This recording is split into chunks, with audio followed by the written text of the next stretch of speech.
Hey, I'm back. I don't know. I feel like my old intro is a little boring. I've been trying different intros out. I'm forever changing, like a chameleon. And let's try something new. Ooh, wait, I have the perfect thing. My neck to die for, my legs to die for, this sex to die for. I want someone who thinks I'm to die, my taste to die for, my waist to die for, this boom boom bass to die for. I want someone who thinks I'm to die for. Anyways, hi guys. Thank you so much for clicking on my channel. If you're new here, nice to meet you. My name is Amir. And if you're not new here, what's up, bestie? Basically, I am back with something I was supposed to do a while ago. I was recommended, I'm gonna go through the whole story. It's a lot. I was recommended by one of my subscribers to watch a video called Bricky's Warhammer 40k Faction Explained. It was 2 parts. Each video was like 50 minutes long. I'm gonna be honest with y'all, it's hard for me to stay focused on something that's like super long. I try my hardest to do so. But I did the first part and I split that into 2 parts because it was 50 minutes and I want to make a 50-minute video. Now today we're doing the second part and we are going to get this out of the way. In between that time, I actually have looked more into Warhammer. I try to play it with a few different friends. Honestly, I think I'm cool with learning about the lore than playing it. It's not my speed, it's not my thing. But on Steam right now, you can go to, Steam. This is not sponsored, but I just wanted to tell you guys this because I know people watching this more likely are Warhammer fans. They're having a huge sale on Warhammer things. I'm sorry I wasn't able to get this video out in time. The Warhammer Vermintide 2 was free, but as of this video being uploaded, it's not free anymore. But it's 80% off, and everything else Warhammer on Steam is like super cheap right now, like almost dirt cheap. So I urge you to go out there and get it. I'm not sponsored again, but if you're a Warhammer fan, I think you should go to Steam, and I think you should use this sale to your benefit. But yeah, so we're back with Part 2 of Warhammer 40k Factions Explained. We are going to watch Part 2, and this is going to be it for my Warhammer journey. I know, it's so sad. I know, I'm going to get a bunch of boos. But, it was cool looking into this, whole series. Actually, I'm going to make a video.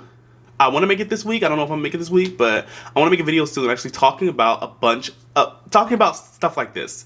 About all the different franchises, whether it be video game, movies, shows that exist and how hard it is to get into everything at once. You know what I mean? But yeah, so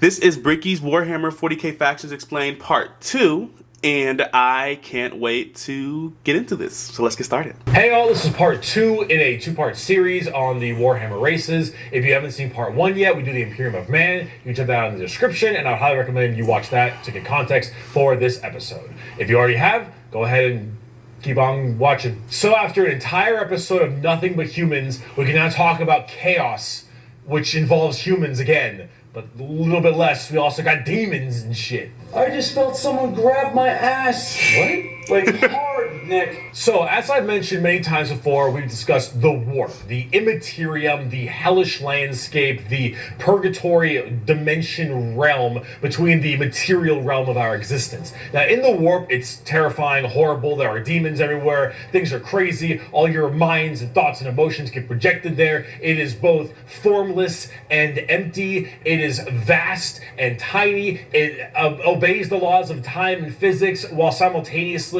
does absolutely nothing of the sort. It is a hodgepodge and a culmination of just unknowable, eldritch, horrifying shit. And there are 4 gods that permeate in chaos and the warp. These are the 4 major chaos gods. And if we wish to learn about chaos, we need to learn about each and every single one of these chaos gods. First up, we have Khorne, and he is the easiest. Khorne is your classic Satan. He is all about anger, murder, fighting, blood, guts, death. You ever heard the term blood for the blood god, skulls for the skull throne? That's Khorne. The whole idea is that he is all about the fury and strength of battle. He doesn't care where blood comes from, so long as blood is flowing. He wants to fight and murder and carnage and slaughter and death, death, death, death, death.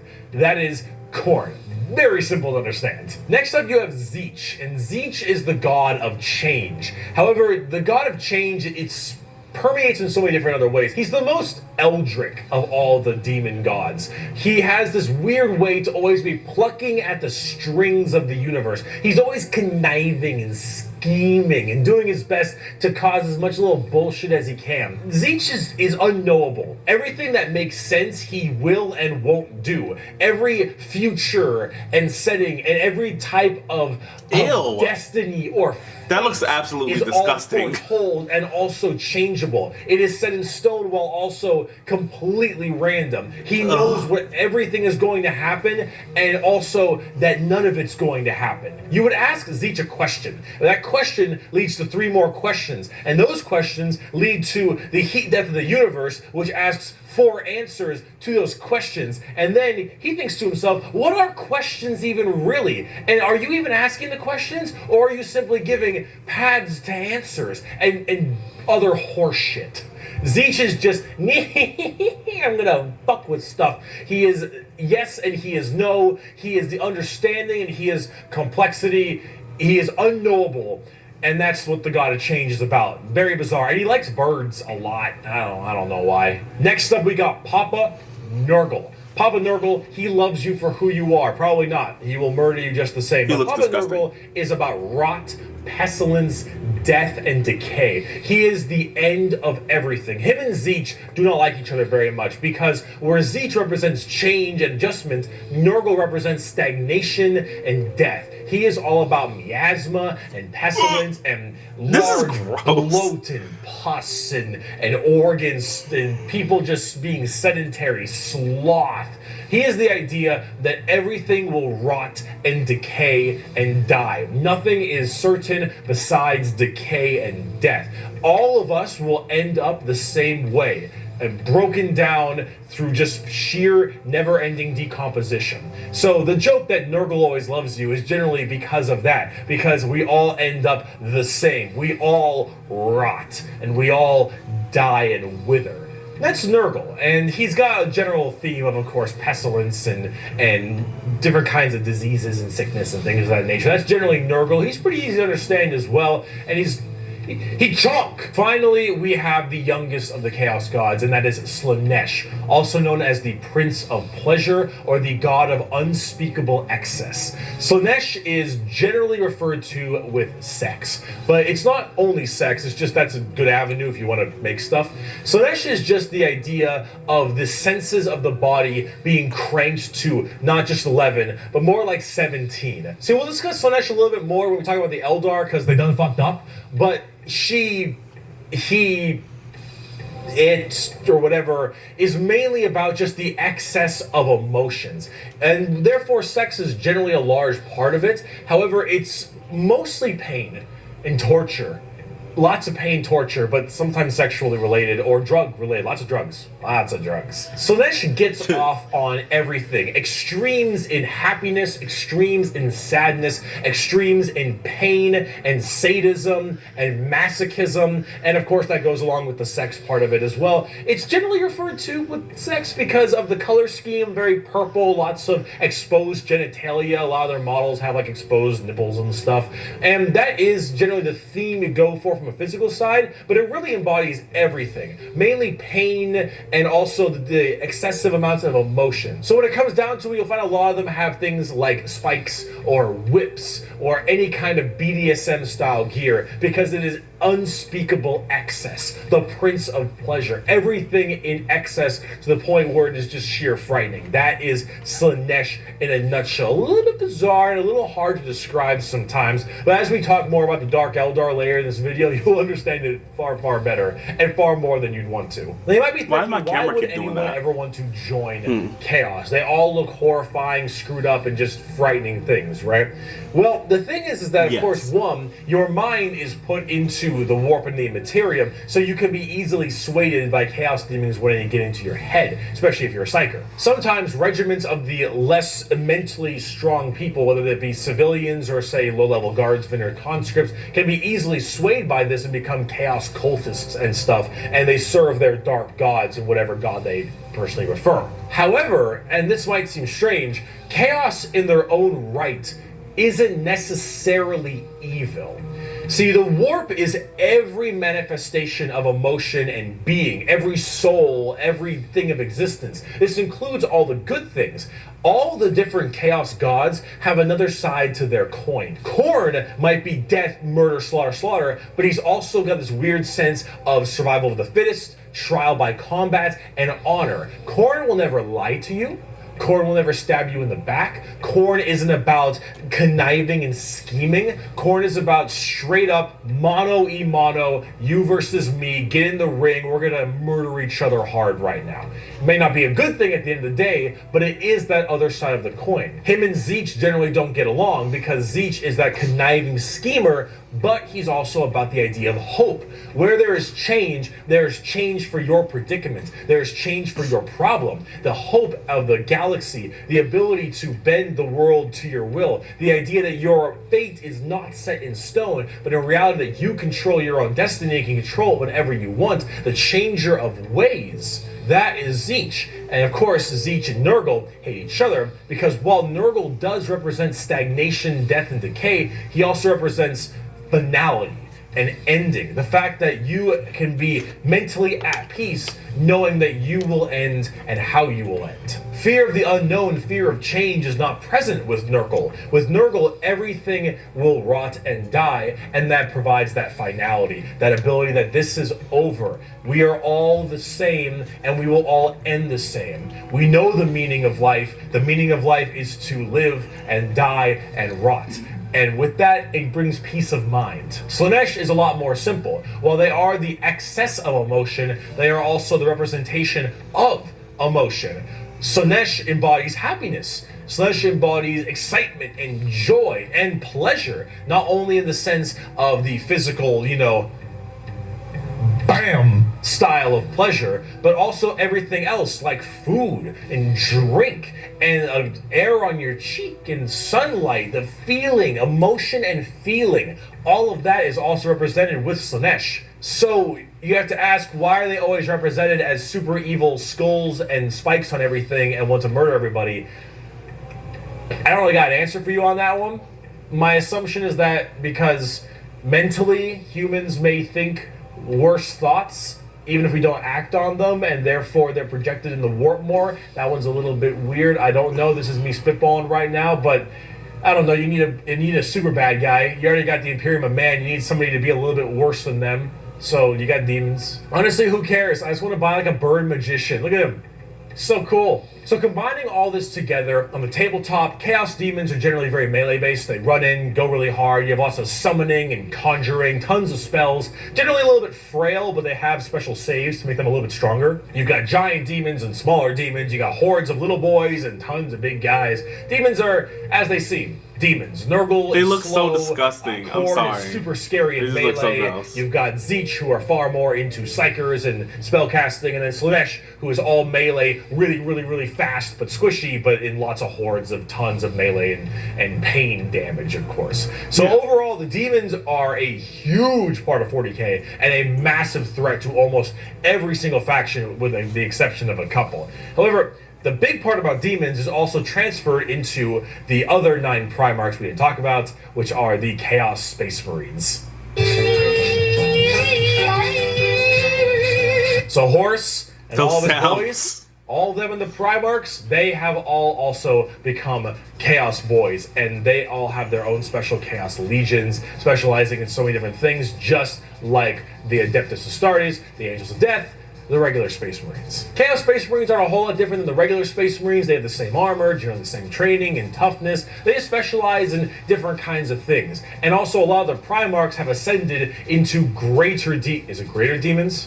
They're demon primarchs at this point. Gigantic, horrifying man-demon hybrids that are pretty awesome, if I'm going to be honest. They look really, really cool. But them and their associated legions that they are a part of are all kind of going out there and causing a large ruckus for everyone else. Creepy. Considering the raw strength and firepower of a legion of Space Marines, imagine that entire legion just converting to chaos and immediately fighting you. It's generally pretty horrifying. There's a lot of them, so I gotta write them down. But you've got the Emperor's Children with Primarch Fulgrim, loyal to Slanesh. These people, they are some messed up people. They're just sensory overload. Tons of drugs, that looks so disgusting. I'm sorry. I know I'm saying that a lot, but it's just Demon Primarch right now, and oh god, certain things gross me out. I'm terrified to see what that man looks like. At least on the tabletop, because Emperor's Children are not good people. You got the Iron Warriors, which are kind of like opposite of the Imperial Fists, with Primarch Perturabo, I believe is his name. They're Chaos Undivided. They just kind of serve chaos in a general aspect instead of choosing one of the four. But the Iron Warriors are big on the siege and fortification, and they're basically entirely against the Imperial Fists and are a major rival. Perturabo, I believe, is also still alive, and I'm also very interested to see what he looks like, because Demon Primarchs are badass. You got the Night Lords with Primarch Conrad Kurz. Conrad Kurz is dead, which is good because he's a sick fuck. But the Night Lords are generally about terror, terrorizing people, and terrorism. They're generally about fear, and rightly so. You've got the World Eaters with Primarch Angron, still alive, also excited to see. Angron, if you think you've known an angry person, Angron is the angriest son of a bitch you will ever know. Angron removed parts of his brain that didn't make him angry, so he could be angrier. Angron. Fucker's mad. You've got a Death Guard with Primarch Mortarion. They actually have their own special codex and their own major army on the tabletop. Mortarion himself is actually one of the models, and look at him. Look at him. It's so cool looking. That is pretty Nurgle based, cool, obviously. we'll say that. So very slow, but very Gross, tanky. but cool. You got the Word Bearers with Primarch Lorgar. Lorgar is, I believe, still alive. I don't know what's up with him at the current moment, but the Word Bearers are generally the people who caused all the major problems in the beginning. At least I blame them for it. They're little assholes. You got the Black Legion with Primarch Horus. Get fucked, nerd. You've got the Alpha Legion with Primarch Alfarius Omegon. Chaos, I think. And then finally, you've got the Thousand Sons with Primarch Magnus the Nerd. The Thousand Sons also have their own book, just like the Death Guard. Magnus is also a tabletop model. He looks super cool, as you can tell, and they're all super heavily Psyker and kind of Egyptian themed. They look pretty neat. But overall, with all of these Chaos Space Marine factions, that you can play as a lot of different ones, but the main ones that you can really work at are standard Space Marines, Chaos Space Marines, as well as the Death Guard and Thousand Sons, as they are the most fleshed out, especially on the tabletop at least. See this right here? This is a really good way to describe the Chaos Space Marines. What the thick-headed fools with their broken corpse of an emperor fail to understand is that not only can they never defeat us, but they cannot hide or flee or shield themselves from the triumph of chaos. They are finite and we are unbound, undivided. They must not err, or they shall fall to heresy. All who fall join our cause. Every imperial fool who dares to open his eyes is a willing recruit. They strive merely to hold back our fury and might, and it consumes them. Thus you can see chaos is inevitable. We lurk not only beyond their grasp and at their gates, we lurk within the darkness of their souls, on the tip of their tongues, in their tortured dreams. We are them, but freed from the shackles of ignorance. We are them, grown strong. I'm sorry. Evolved. He was reading too slow for me. I had them, to read the whole but thing already. So much more. As hardcore as that quote is, the saddest part is they're mostly right. Chaos is basically unkillable. You could probably get rid of Space Marines, a decent amount, the Chaos Space Marines that is, but every soul that dies goes to the warp. Every Chaos soul will end up back in the warp. And depending on how hard you killed them, they will come back at some point. Every demon you banish will return at some point. Chaos is unstoppable. The warp is unending. And while maybe there is at some point some way to stop them somehow, the resources to do so, the requirements to do so, are so far beyond the reaches of man and the other races at the current moment that really it's just an unstoppable force that just keeps on coming and is just barely being slowed. Chaos is by far the biggest threat. They are without number, their legions are everywhere, and yeah, they're pretty scary. So, I promise, we're done with humans now. Let's talk about some Xenos. Now that looks cool. That looks really cool, Let's actually. talk about the Eldar, or also known as the Eldari, which are a super hyper-specialized and very technologically advanced race of, well, elf people. They were, as well, responsible for the creation of Slaanesh, the newest demon god. How'd they do that? Debauchery on a world-ending scale. See, back in the day, it was just Khorne, Tzeentch, and Nurgle. And the Eldar are very, very ancient. Millions of years. These Eldar, however, have a bit of a sensory problem. You know, every kind of pain or feeling that you have is a little bit amplified compared to the normal. However, with Eldar, as their race advanced so excessively, and they became so self-reliant, and everything became so easy, there was no requirement for food production anymore, there was no shortages, everything was basically done. Everyone was so comfortable, and that comfort breeded this weird sedation, and that sedation breeded the requirement for more and more debauchery. Debauchery! Debauchery! Debauchery! When everything you have can be so easily acquired, you will end up down this road of pure debauchery. All of the senses the Eldar had that were so powerful, things like feeling, happiness, sadness, and just evil and good, all needed to be satisfied and satiated. And the desire to satiate these senses grew more and more with worse and worse debauchery. It started off with things like sex and drugs becoming so much more rampant because these are the first things you generally turn to when requirements for living are so easily accessible. It would get to the point that made Sander Cohen in BioShock look sane. Alright, this is the kind of debauchery it led to. It was constantly satisfying and satiating these sexual and sadistic or masochistic fantasies that only elevated and elevated, and this was species-wide. People started going down darker, more depraved, and more violent paths as time went on. However, some people didn't entirely take to that. Some of the Eldar were looking at this depraved species that they had become and said, no thanks for me, dog, I'm good. Sounds like a predator. These are the Craft World Eldar. Like from the movies, they the Predator left movies. on these giant continent-sized starships called Craft Worlds. They believed in learning the old ways of the Eldar and pushing away from this depravity and debauchery and going back to their main roots. And so they would segment themselves on these giant craft worlds far in the outer reaches of space. They even had this thing called the Webway. Remember what we mentioned about warp travel with the Imperium? Well, the Eldar had something way safer called a Webway. And the Eldar Webway is actually like a pocket dimension kind of thing. And in that pocket dimension, there were also more horrible, depraved groups and clans that would spend their time in there.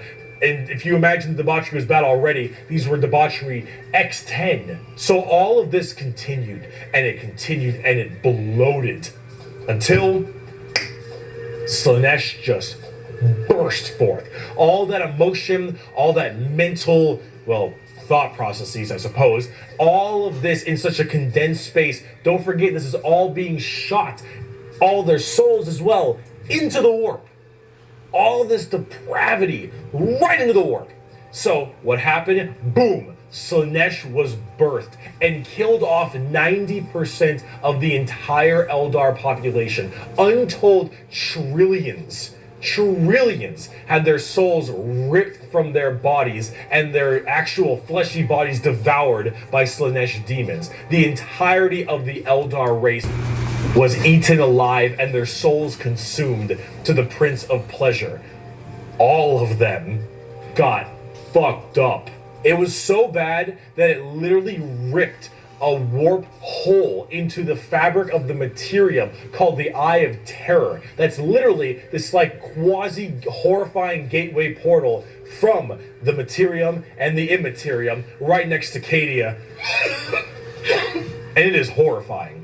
So this Slaanesh, also known as She Who Thirsts by the Eldar, slaughtered the entire population except for a couple. Those in the craft worlds were actually not affected by this, as they were so far in the reaches of the galaxy. That crazy crack, that birth of Slaanesh, only affected the ones in the center. So these craft world Eldar were able to escape, but Slaanesh got their sights on them.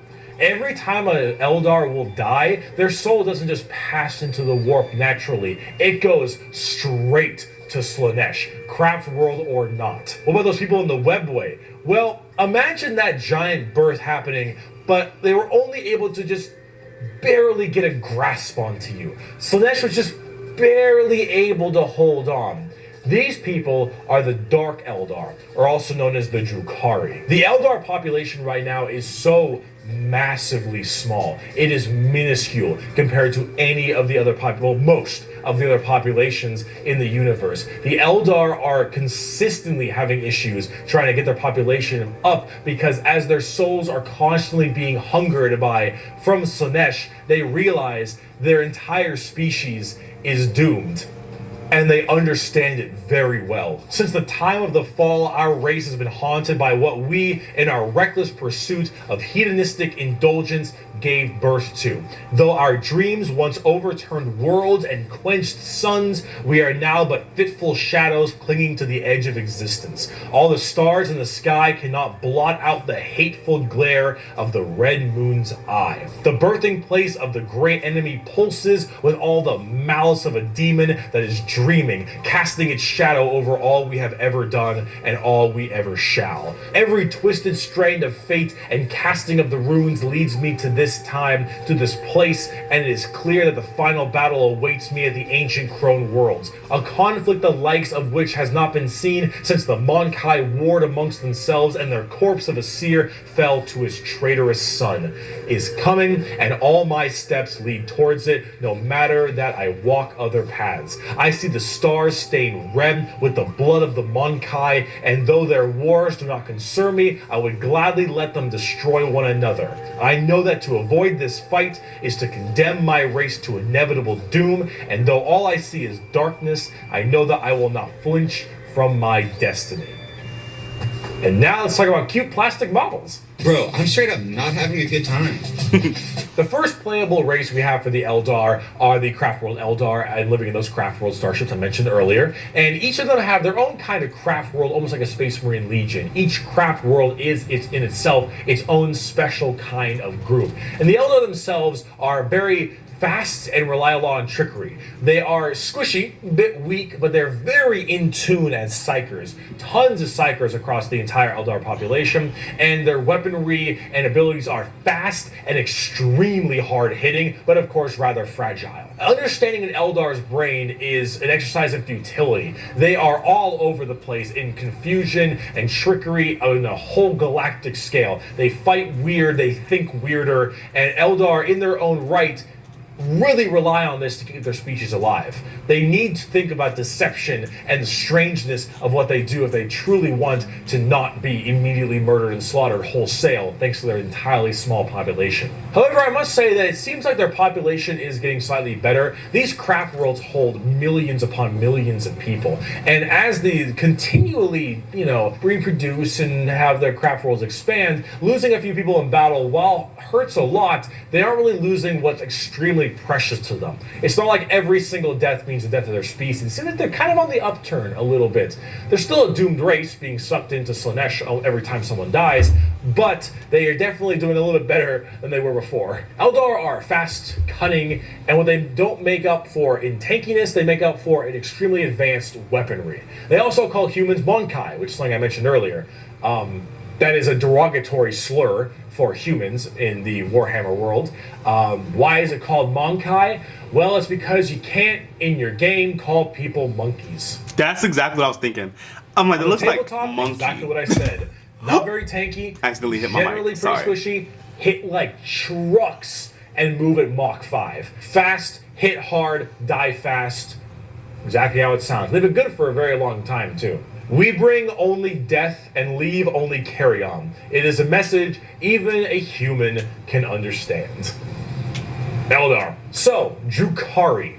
Let's talk about the Dark Eldar. On today's episode of How Fucked Up Drukhari.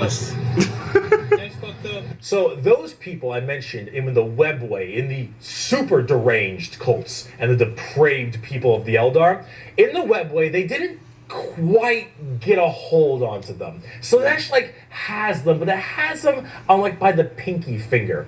And they're slowly being consumed by Slanesh, but they found out they can stave her off by doing Slanesh things. The Dark Eldar are by far the worst, most horrifying, disgusting, depraved, and brutal race in all of Warhammer 40k. These are entirely a group of people whose full purpose to save their species from extinction, to go into planets, raid them, and take as many slaves as they possibly can to torture them for 1, 5, 10, 20, a million years, because that torture will keep them from dying. They look very BDSM style too. They definitely have a lot more spiky bits and they have a lot more of that kind of leathery black look to them.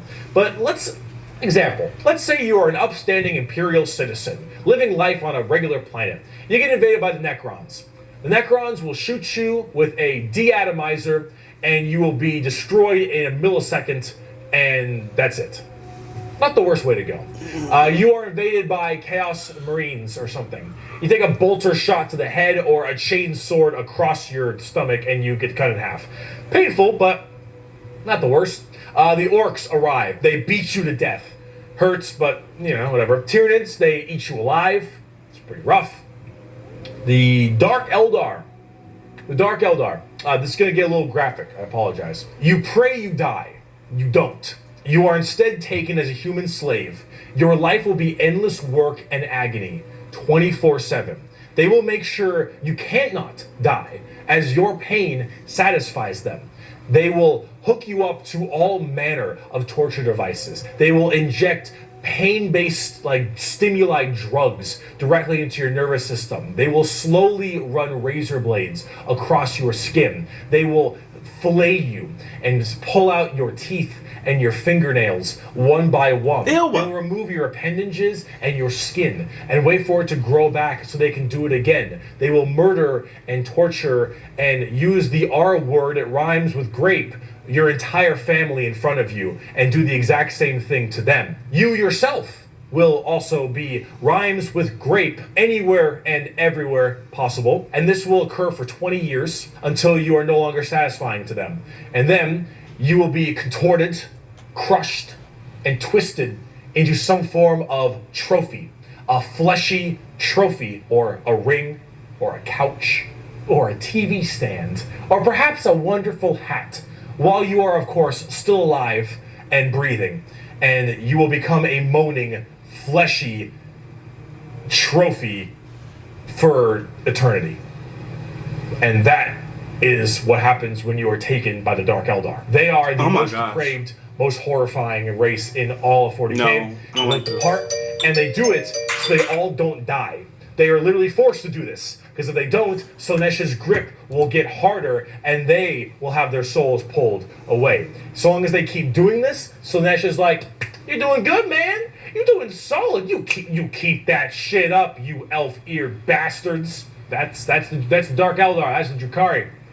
They are horrible. On the tabletop, they're actually kind of like Eldar, but more extreme. They are even squishier than the Eldar, but they hit generally even harder. Fast attacks, skirmishers, really quick, speedy, like get around them, do a lot of damage, get away kind of stuff. That's most of the Dark Eldar. Look up the definition of grim dark in a dictionary. You'll find a picture of the Dark Eldar. And Sev from Public Commando. A quote from Mr. Vecht. "We are the lords of despair, masters of terror. Dread and agony are our meat and wine, and they are plentiful indeed." Dark Eldar. Let's talk about the Harlequins. Clowns. What's the matter, Andy? Don't you want I don't like, side note. Okay, I don't like clowns. I went to go see a movie this weekend. Okay, first there was a movie called Terrifier that came out. I work in a high school, and one of my students was telling me like, "Oh my gosh, me and my friends went to go see it. You need to go see it, Mr. Berkeley." And I'm like, "Okay." I look into it because I like horror movies. But you know, sometimes there is such thing as too much. I'm just saying. But so before, when I saw the movie was called Terrifier 2, I was like, okay, let's watch part 1 first. So me and my brother decided to watch part 1. It was gross. It was a lot. Very gory. But it was weird. I could tell it was like a low budget movie that was made, made by some small time filmmakers, but yeah, it was kind of gross.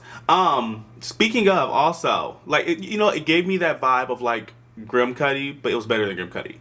A lot of people were like, Grim Cuddy was a bad movie, because all my friends are like, you made it seem like it was a good movie. I don't think I really clarified in that review that it's not a good movie. It was just it was mildly entertaining, and the whole movie isn't scary at all. It just, that one scene shook me because I wasn't paying attention to the movie and to that scene, really. I'm just being honest. Yeah, no. I watched Terrifier 2 at the movie theater, and it was very disgusting. And after that, I think I'm officially done with clowns. It didn't even do this to me. Terrifier 2 definitely did. And these Harlequin things look extremely terrifying. So, the Harlequins are a bizarre race of Eldar. They're demonic clown performers. They're like a weird mix of Sander Cohen from BioShock and Jin from League of Legends, but in a more clown theme. They're artists of death and perfecters of their craft. They do not belong to craft worlds or any of the weird Drukhari people. They guard something called the Black Library, which is this giant tome of never-ending knowledge deep in the heart of the Eldar webway, and also guarded by their god named Kegorok, I believe is how you pronounce his name. He is the laughing god, but it's the Eldar's laughing god? And these are the Harlequins, the Harlequin clowns. These are Eldar clowns, okay? So imagine the things that an Eldar, these depraved individuals, would find funny. And this is the god of that. It's a horror clown. These are gods of horror for us normal people. For them, they're like, oh, it's so funny. They're all dying horribly. Honk, honk. They're very bizarre and difficult to describe. They've escaped the ruinous powers of Slaanesh somehow, but their main thing is guarding that Black Library. And the Harlequins just... they're demon clown performers. They're barely any models on the tabletop. They're good in melee. They're demon clowns. I'm not sure. I got a quote. It is too easy for an Eldar to embrace the obscene virtues of chaos, for Slaanesh is nothing more than a manifestation of the Eldar mind in its most wild and unconstrained form. Human morality is meaningless to the Eldar, and to the dark side of the Eldar mind, all life is to be expended at a whim. Cruelty and generosity are but the impulse of a moment. Beauty and sensuality are virtues that can be expressed in bloodshed just as easily as in song. To an unfettered Eldar mind, there is neither sanity nor madness, but merely a wave of perfect existence fulfilled by its own savage momentum. They're very strange. The Harlequins, Drukhari, Eldar, they are an anomaly that make humans seem completely easy to understand in comparison. They range from rekindling their civilization to horrifying murder and also clowns. They're all over the place, but honestly, they represent quite well and are rather interesting, especially with the whole Slaanesh murdering everyone bit. So, yeah, Eldar. Now, bugs. Mom, they following me, Mom. They following me. The bugs.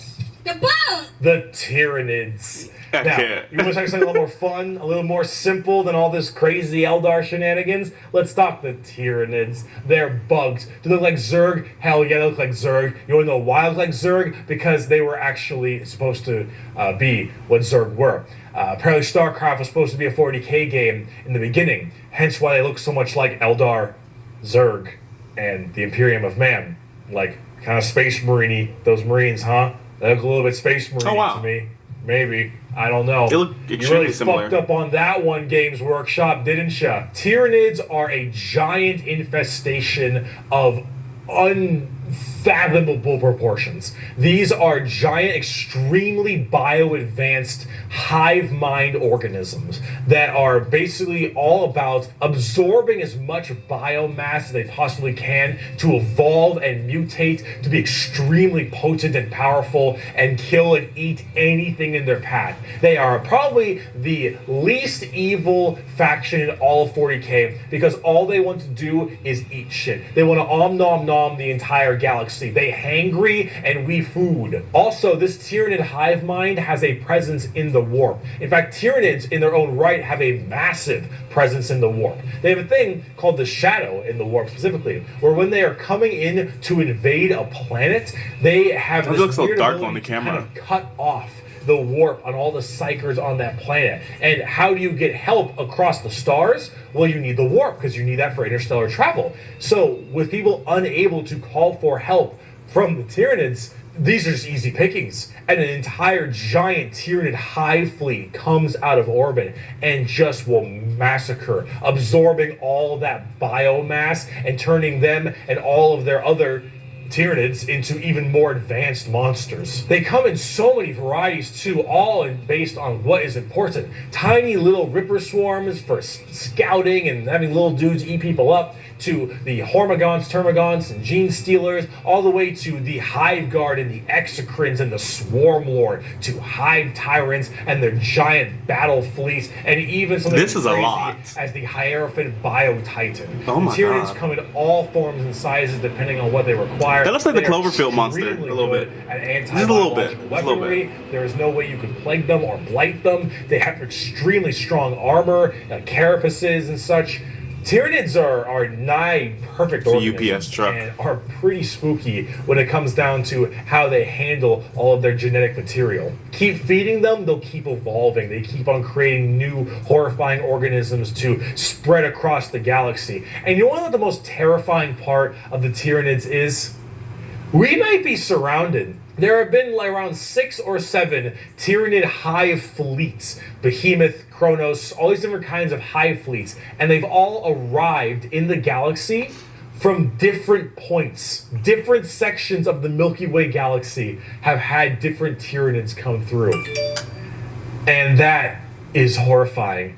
Because as far as we know, we could just be surrounded on all sides by Tyranids. The only reason you may not hear a whole lot about Tyranids is because it's a little bit hard to have a bunch of story off of one hive mind genocidal monsters. All these giant bugs swarming in, killing and eating everybody and evolving. I mean, as cool as there are some cool characters, the Swarm Lord, Old One Eye, you can't really have a whole bunch of major character-based stories around them. As awesome as they are, they're simple. They want to Ask the alien They want movies. to eat you and absorb your biomass. They are simple bugs. If you want something a little more complex, talk Gene Stealer cults. I can have all the pot I want, I get around faster than walking, and wherever I need a seat, I can just sit on my balls. Gene Stealer cults are a special brand of Tyranid that can funny. slowly infect themselves into different kinds of society. And by infecting them, they can rise up to where they all pray and believe in these regular humans, pray and believe into their Tyranid hive mind gods.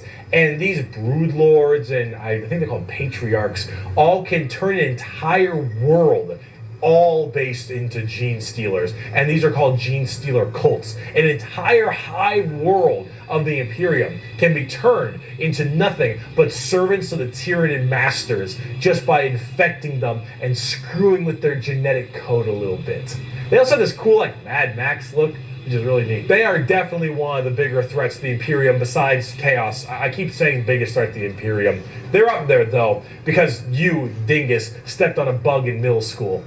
Asshole. There is a cancer eating at the Imperium. With each decade, it advances deeper, leaving drained, dead worlds in its wake. This horror, this abomination, has thought and purpose that functions on an unimaginable galactic scale. And all we can do is to try to stop the swarms of bioengineered monsters it unleashes upon us by instinct. We have given the horror a name to salvage our fears. We call it the Tyranid race. But if it is aware of us, it must know us as nothing but prey. Tyranids, they're cool. But are they as cool as the Orks? Every screen's gone red. That means I'm super fast. Orks. Orks. I fucking love orcs. So, yes, the green monsters, the green tide, the green skins. These orcs, they are in fact a race in 40k. The orcs are as exactly what you expect them. They have archaic weapons, they're big boys, they have axes, and they have got big old teeth, and they want to kill everything, and there are so many of them. The only reason they haven't taken over the entire galaxy is they can't stop murdering each other. Orcs are so cool. Orcs don't have philosophy. Orcs don't have existential crisis. What matters is who's the biggest orc. You listen to that guy, because he the biggest orc. He big orc knows best. You win through the power of imagination.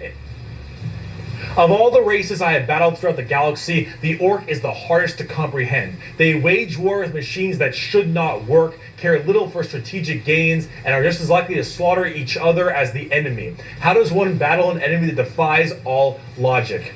As an orc, you're enjoying life. You don't. You're enjoying the life you're given. Your whole life and job and purpose is to get up and beat each other to death because you can. The biggest orc is the man who understands everything. He is the boss. And orcs have this really weird, like, big, dumb, stereotype British accent, which is just hilarious to me. Those are orcs. You fight. You like to fight. Your whole purpose is to fight. You wage war because you want to wage war. You got your boss over there, and you better listen to the boss, because if you don't listen to the boss will squish you and make you an example for the other orcs. And then you can't fight because orc dead. And orc dead can't fight because the orc dead. Orcs.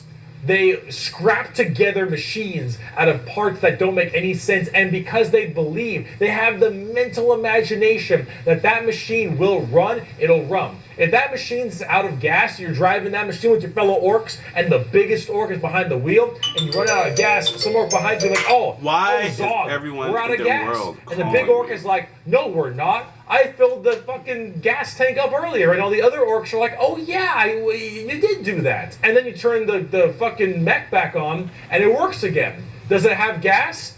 Probably not. But it works. The power of imagination. They paint things red because it makes them think it goes faster. They paint things purple because it's the sneakiest color. You want to know why? You ever seen a purple orc?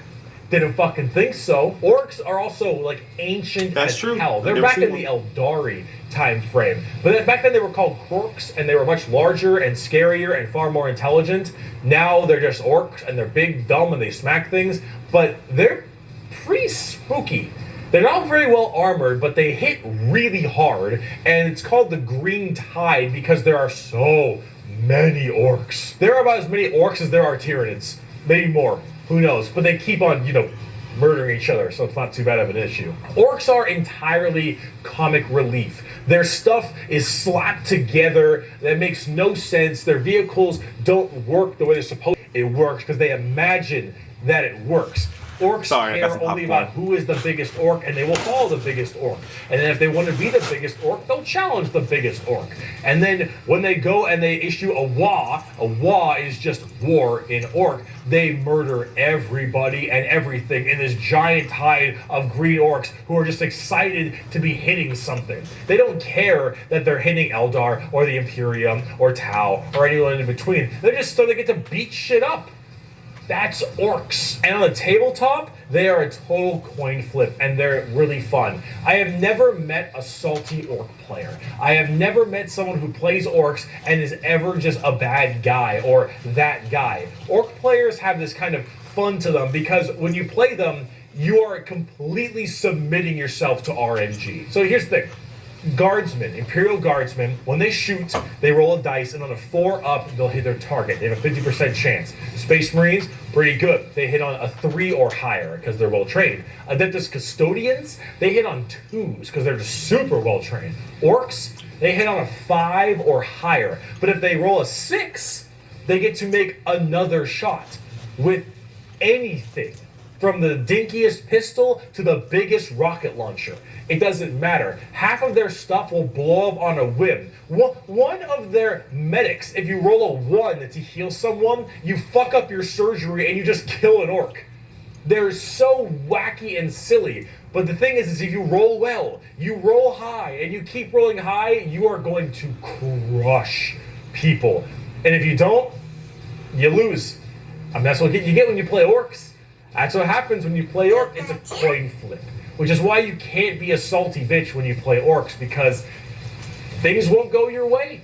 It's just the roll of the dice. You're playing a dice game. But if you're going to have fun, and you want to be stupid, and you want to be silly, you're going to play some damn orcs. But on the opposite side of the fun part of this, let's talk about the Necrons. The Necrons are spooky, scary skeletons and very grimdark again. They have a much more fleshed out lore than before. Back in the day, they were just undead Egyptian space terminators, and they still look that way, but then they actually have a story. So way back in the day, you had the Necron tier. Kind of see a theme here: Eldari, Eldar, Krork, Ork, Necron, Necron tier. So the Necron tier were this race of generally kind of shitty people. Not because they were personally shitty, but because their lives were awful. They were ill-fated to a horrible existence of like radiation and a terrible planet they lived on, and everything just really sucked. Being a Necron tier was just really depressing. They really were looking for immortality. They were extremely reliant on the hope that they would eventually find the key to living forever and to stave off this horrible nature that they were thrust upon them, and therefore they could become the most dominant race in the galaxy. And they found this group. They're called the Old Ones. Imagine them kind of like the Forerunners in Halo or the Xel'Naga in StarCraft, right? These Old Ones were these strong, pretty much omnipotent beings, and they, of course, knew the key to immortality. So Necrons went to them and said, "Please, show us your ways." And the Old Ones said, "Piss off." Not really, they were a lot more humble about it, but they did not want to share their secret of immortality with the Necrons. The Necrons, of course, took this very well and waged war with them, kind of under this united banner. The Necron different dynasties didn't really like each other, but under this one man, the Silent King, he thought the best way to unite his race was to do this giant war with the Old Ones out of spite for them keeping the secret of immortality to them. This was known as the War in Heaven, and this is actually like a multi-stage war, because during this war in heaven, they discovered the Star Gods, a whole new race of people known as the Catan, or the Catan. These Star Gods were also very much like Old Ones, almost omnipotent beings, and they too had the key to immortality. And so the Necrons went to them and said, "Hey, can you help us fight off the Old Ones? Can you help us kill these Old Ones, you, the Catan?" And the Catan said yes. And in fact, we can help provide you with the immortality you so desperately seek. So the Silent King of the Necrons decided to make a pact with the Catan to allow them to accept this generous gift of immortality upon them. But this, of course, had been a horrendous trap, and the Necrons were dragged in chains to this biotransference where their flesh was stripped from them, replaced with nothing but a metal hollow shell, as their souls were ripped from their body and fed to the Catan. And the Catan fattened up. They got chonk on the souls of the Necrons. As this was their plan all along, they consumed the flesh and souls of the Necron tier and turned them all into This just sounds awful. Robotic slaves just to serve their will. And then with their new-founded Necron army, they pointed their guns at the Old Ones, and the Catan continued their domination of the stars and their genocide, complete and full genocide of these Old Ones. The Old Ones did their best to stave it off. They even created other races, the Eldari and the Orks, to try to fight off the horrifying Necron army and the Catan above them. But there was absolutely no possible chance for them. And the Old Ones were absolutely extinguished across the galaxy. Their entire race completely removed. Full on 100% genocide. However, during all this, the Catan, so just infatuated with their victory, started fighting each other for fun, for sport, and for small differences, doesn't matter. The Catan, with these overpowered people, they're going to eventually hit each other at some point. And as they began just menially fighting each other, the Eldari and the Orks actually started pushing on the Catan's borders a little bit, giving them a little bit of a run for their money. And as this continued, this is when the Silent King, who retained his consciousness, decided to leap into action and start a full-scale revolt against their Catan masters. And this revolt was bloody, as the entire Necron army surged off to destroy these I don't know what it is, gods. but they look like They were something able I've seen. to, just after suffering horrendous losses, were able to turn the tide of the war. And they took these Catan and they blasted them. Because as these star gods are unkillable, they were able to break them into thousands of shards and entrap them in giant stasis vaults to now actually be slaves to the Necrons. And with the Necrons having the entirety of their old gods enslaved to them, they realized that soon their race was about to be attacked by the overcoming new races, the Eldari and the Orks. And so what they did is they retreated into giant stasis tombs in order to preserve their energy and their strength for when one day they would be reawakened and they would be able to rule the galaxy that was rightfully theirs. And then some dingus Adeptus Mechanicus guy diddled with a green console, and now the Necrons are back and they see all these primitive races on their lawns and they think That's always how it happens. Somebody fucks with something. The Necrons are back, super advanced, and they are here to reclaim the galaxy that they so rightfully believe is theirs. Now on a tabletop, they're a lot like that. Tons of undead Egyptian skeleton robots that when they die, they just get right back up because they keep on reanimating. Hard to kill, tons of crazy stuff. You can use the Catan themselves as units to fight with. It's pretty cool. The Necrons are one of the three major events in 40k. The Horus Heresy, the Fall of the Eldar, and the Awakening of the Necrons are all pretty substantial events. And the Necrons themselves are pretty dang cool as well. Here's a good quote from a wonderful Dawn of War game. "Lucky creatures, as long last you have found the tranquility of death. I was like you once, clinging to life and blind to the truth. When I uncovered the truth, I too shuddered and paled with fear. Deep in these catacombs I was remade. Here my brethren slumbered for eons while the living grew like weed. My Lord knew this day would come. He had plans for us all. We would purge this world once more. So come, poor victims of life. We will grant you tranquility in these crypts.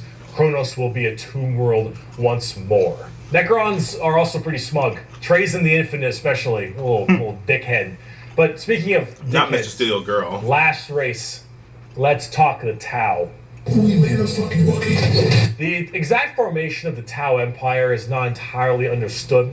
However, a long time ago, many thousands of years ago, in the 40k legs. world that is, some Imperial navigation vessels were going around through different areas, and they saw a primitive race, blue people, smacking each other with sticks and stones. And they thought, nah, dumb Xenos race, who gives a shit, and they bailed. Then this giant warp storm occurred right in that major area, unable to be breached. Then, once that warp storm 6,000 years later subsided, hello, those little sticks. Well, they decided to actually have no war of any kind and all just unite together under one flag of the Tau Empire. And now they have gigantic starships and Gundam robots and lasers and railguns and mechs, and they are here to ruin your day for the greater good. That is generally the Tau Empire.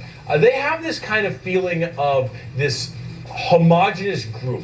All species can go underneath the banner of the greater good. The greater good is their idea of the fundamental increase and help of all. In fact, they are most likely the most like the Covenant in Halo, where they have the overarching prophets, being the Ethereals, who are actually kind of dicks and like to pull at strings a little bit, but then you have all these different races directly underneath them, and they all work together in this big group as this large, foreboding race that tries to spread their weirdly pseudo-religious influence across the galaxy. The alien is not intrinsically evil. Do not hate him. Pity him, his ignorance. Seek to understand his differences and equate him with his inadequacies. Only then will he accept his place in the greater good. That is generally the Tau. And if you're kind of wondering like what their mainly big shtick is, well, they're all about big robots and mechs. They have laser rifles and rail guns. They got giant mechs with tons of missile pods and heavy rail rifles and rail guns and burst cannons and ion accelerators and void shields and all this stuff. And that is generally what the Tau's all about. But you're probably thinking, Bricky, this doesn't sound that evil. This doesn't sound very grim, dark Warhammer. And you'd be right. The Tau Empire really don't have that much of a horrifying, grim, dark style like everybody else. They're much more younger, new age thing. In fact, they're probably a lot less evil and a lot even better than they are now back in the day because they liked having like that good guy faction. But a lot of us who really like the dark, depressing style of Warhammer didn't really like it that much. So make sure my microphone's still on. Get a lot of hate, and a lot of that hate isn't necessarily unjustified. It's mainly from a tabletop perspective, but as you can see from all the visuals I've shown you recently, they don't really fit in the 40k universe very well. They lack that super dark, dramatic, kind of high gothic level the Imperium has. They don't have the weird kind of like grungy stuff that Chaos or say the Orks do. And the Necrons and the Eldar have their own specific style as well. The Tau really do look like something out of Gundam. And while it isn't necessarily a bad thing, it does definitely not fit too well. There's that. There's also the tabletop problem. In tabletop, Tau are horrible at melee combat, but exceptionally good at range combat. So they blast everyone from really, really far away, and they have a million rules to make it so that it's nearly impossible for you to get into melee combat. So it basically just forces you to bottleneck the game into one specific gameplay style, which is gun to gun. And if you're doing gun to gun, they're going to win every time, because they're the Tau, and the Tau are really damn good at shooting. So it's one of those things that make the Tau generally rather hated, and a lot of different reasons for that, both from style and such. But this is actually one of the things I wanted to end this video with, is that the Tau, while they have their issues, you should not be discouraged from playing them. I'll make plenty of Tau weeaboo jokes, of course I will, but it's all generally in good fun. Anyone who legitimately doesn't want you to play a faction is an idiot, and you shouldn't be giving them the time of day. You pick what you think is cool and what you like. In Warhammer, especially now, factions get better and they get worse. They grow and then they fall. You should only be playing what you think is cool. You like the look, you like the models. If you're talking tabletop, that is what you should be going for every time, is what you think is badass, because things change all the time. But the universe of Warhammer has so much going for it. Every faction has something interesting, every character has a story, and there's a million stories to be told. The universe is vast and exciting, and while it is dark, depressing, and horrible, that is the damn charm. And out of everything I've told you in these two videos, if anything you can take away is the reason why so many of us are so into this series and why we like it so much. Because with so much variety, such an expansive universe, and so much that can be done, you can find yourself having a pretty great time. Thank you so much for watching this video. I hope it has been informative to you. If you'd like to see more of me, Bricky, you have twitch.tv/Bricky for my streams. You have my merchandise site, in which I was wearing all of my merch, but underneath this, because I had to wear this so it wasn't black or white for the green screen, which is a little unfortunate, but it's fine. If you'd like to see merch, it is in the description. Also, if you'd like to support me on my Patreon page at patreon.com/Bricky for more videos like this, then that would also be wonderful. So Twitch, merch, Patreon, anything if you want to support, that would be fantastic. I'd appreciate it. If not, I'm just stoked you got all the way to the end of the video, and that is enough for me. So we're going to be having some more content like this out in the future. Thank you so much for sticking around this long and being with me through this pretty rough time. That's, I think, all I got. Also, before I go, I'm going to leave you with my favorite Warhammer quote. He who scoffs at the power of the lad's gun has never ran through a field of 1,000 of them. Bye-bye. Alright, cool. So, yes, that was the Bricky's Warhammer 40k faction part 2. And I'm glad that I made it through this series. I know it took so long for me to finish this. I'm sorry. I have so many ideas for so many different videos that I want to put out. Like, I literally have a whole list of notes of all the different videos that I want to do. So I'm not running out of ideas no time soon. But I think this was the last of my recommendations. Because that was the email. But yeah, I think this was the last of my recommendations because I have so many videos to do now. I do appreciate all of my day ones who did send a lot of recommendations in, and, you know, I started reacting to those recommendations. If you still have some, you know, I'll read over them, and, you know, if I want to do it, I might add it to my list. If I don't, then I'm not going to add it to my list. But I do appreciate each and every one of you still. Like I said, I tried to get into the whole Warhammer thing. I just don't think I'm ready for another franchise right now. There's so many different things that I spend my money on at the moment for different projects, for different video games, movies, toys, board games, card games, D&D. I just spend my money on so many different things, and I don't have the money to spend anymore. But yeah, it is pretty cool. I can see the appeal. A lot of my friends do play it. They're in love with it, and they showed me the ropes on everything on it. I did spend a little bit of money on it already, so yeah. But that's the end of my Warhammer videos. That is it for that. Next week maybe. I don't know if it's gonna be next week or maybe sometime this week. I may have another video going up, but yeah, my next video is gonna be something different, of course. And I appreciate each and every one of you for watching. I do hope you all have a wonderful day. Go check Bricky out. He has a lot more videos on these different things, and he is amazing. I like his channel. It's very cool. But thank you so much for watching. I hope you have a wonderful day, and I will talk to you guys next time. Bye.